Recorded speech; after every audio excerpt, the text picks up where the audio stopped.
नमस्कार मित्रांनो, आजचा व्हिडिओ पाहण्यासाठी तुमचं काळीज दगडाचं असावं लागतं. आपण एका अशा नराधमाबद्दल बोलणार आहोत, ज्याच्या अमानुष कृत्यांनी राक्षसालाही लाज वाटेल. जेफ्री एप्स्टीन एक असा शैतान, ज्याने जगातील सर्वात शक्तिशाली नेत्यांना आपल्या तालावर नाचवलं. पण त्या पापाच्या बेटावर नक्की काय व्हायचं? तिचं फक्त मुलीचं शोषण व्हायचं का? का त्याहून भयानक काही? 2026 मध्ये बाहेर आलेल्या 35 लाख पानाच्या फाईल्समध्ये चक्क नरभक्षणाचे आणि मानवी रक्ताचे जे दावे समोर आले आहेत, ते तुमची झोप उडवतील. व्हिडिओ शेवटपर्यंत पहा, कारण आज माणुसकीचा सर्वात काळा चेहरा उघड होणार आहे. मित्रांनो, एप्स्टीनला मुलीच्या शोषणाचं एक भयंकर वेळ होतं.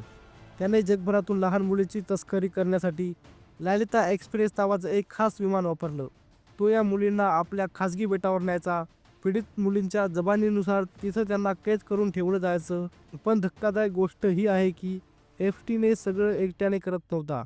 जगातील सर्वात मोठे राष्ट्रपती, राजे आणि अब्जाधीश तिथे पाहुणे म्हणून यायचे. एप्स्टीन तिथे गुप्त कॅमेरे लावत होता. जेव्हा हे मोठे लोक तिथं अमानुष कृत्य करायचे, तेव्हा त्याचं रेकॉर्डिंग व्हायचं. याच सेफ टेप्सच्या जोरावर त्याने जगाला ब्लॅकमेल केलं. पण मित्रांनो, या नराधमाचा वेळ फक्त शोषतापुरतं मर्यादित नव्हतं. 2026च्या नवीन फाईल्समध्ये काही असे ईमेल्स आणि पुरावे सापडलेत, जे ऐकून तुम्हाला माणसाचा तिरस्कार वाटेल. त्या बेटावर असलेल्या निळ्या बिल्डिंगच्या खाली गुप्त भुयार होती. तेथे नरभक्षण म्हणजेच माणसाचं मांस खाण्याचे विधी चालत. असे खळबळजनक दावे केले जात आहेत. हे स्वतःला देवाहून मोठे समजत होते. काही कोडवर्ड्समध्ये मानवी अवयवाची मागणी केली जात होती. हे वाचायला एखादी हॉरर फिल्म वाटेल, पण ही सत्तेच्या नशेत माजलेली अमानुष कृत्य होती. फेब्रुवारी 2026 मध्ये जेव्हा अमेरिकेने या फाईल्स उघड केल्या, तेव्हा लक्षात आलं की हे जाळं किती खोलवर पसरलंय. बिल क्लिंटन, डोनाल्ड ट्रम्प आणि बिल गेट्स सारख्या मोठ्या नावाचा उल्लेख या फाईलमध्ये वारंवार होतोय. या लोकांची माणुसकी पूर्णपणे सोडली होती. एप्स्टीनकडे या सर्वांचे पुरावे होते. म्हणूनच 2019 मध्ये त्याला तुरुंगात मारलं असावं. परंतु त्याने आत्महत्या केली असा दावा केला जातोय. कारण तो जिवंत राहिला असता तर जगातील अर्धी सरकार आज तुरुंगात असती.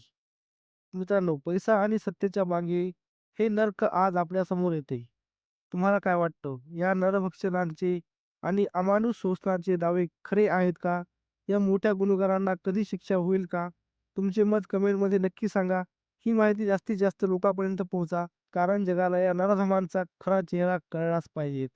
आपल्या इनसाइड महाराष्ट्र 24/7 ला सबस्क्राईब करायला विसरू नका. मी तुमचा मित्र. पुन्हा भेटूयात. जय महाराष्ट्र.